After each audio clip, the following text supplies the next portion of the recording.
4-5 জন লোক আসেন এখান থেকে গত 2 দিন আগে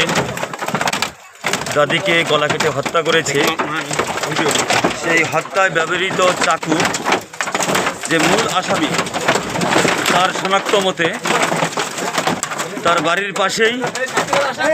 তার বাড়ির পাশ থেকেই একটা ঘরে পরিত্যক্ত ঘর বাউন্ডারির ভিতরে সে গলা কেটে হত্যা করে ফেলে দিয়ে এখানে চলে গিয়েছিল।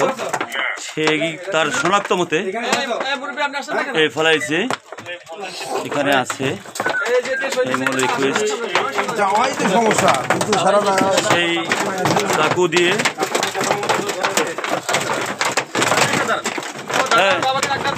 সরান এখন সরান দেখছেন চাকু দেখছেন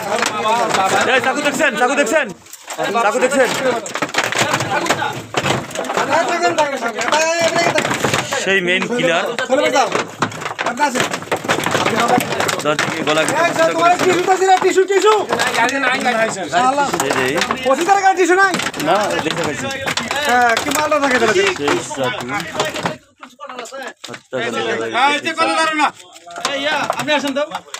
চাকুতে রক্ত মাখা আছে।